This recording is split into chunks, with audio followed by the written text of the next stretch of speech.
All right, time now to talk with a man who needs no introduction in these parts, the future Hall of Famer, Joe Thomas. And Joe, look at that beautiful rustic background, looking great. Great to be with you on an exciting draft night.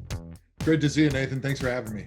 All right, look, let's be honest about it. For the Browns, ever since you decided to hang up those cleats, replacing you, finding that replacement, not somebody who can fill your shoes, but can at least give it the old college try, has been priority number one. And a lot of people think the Browns look to get their left tackle of the present and future in this year's draft at pick number 10. We know that they're, quote unquote, a big four at that tackle position. But what I want to know is, Joe Thomas, what do you think of these top four tackles in order?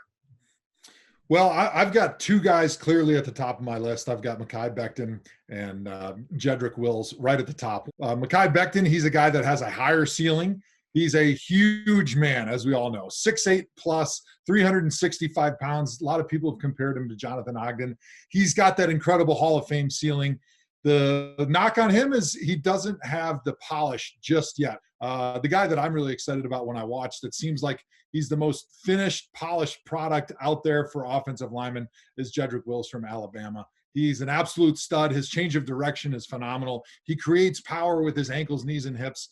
He is firm when he needs to be against the bull rush, but he can also move men. And to me, I can't say enough good things about him when I watch him on tape. He looks like a professional left tackle that's ready for the Pro Bowl in day one.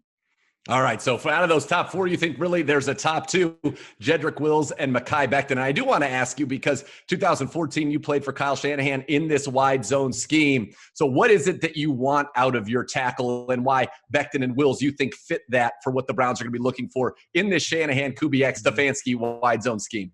Yeah, I didn't even mention Andrew Thomas and Tristan Wirfs, who I think would also be excellent picks because they are in that top four. But the two guys that I mentioned first are guys that I think fit the best in what the Browns want to do, because it's a big man who can move quickly with their first step.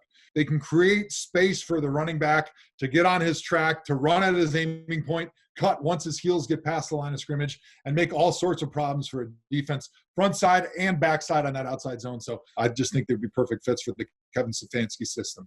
All right, so General Manager Joe Thomas, if Becton or Wills are on the board at 10, that sounds like Wills, then Becton, you're making the pick. Now, it's possible they won't be there, or it's possible somebody makes an offer that's too good to refuse to move down for the Browns. And then you're talking about guys like Austin Jackson and Ezra Cleveland, two guys athletic, they are big, they can move, but still a little raw. What would you think if that was the scenario for the Browns?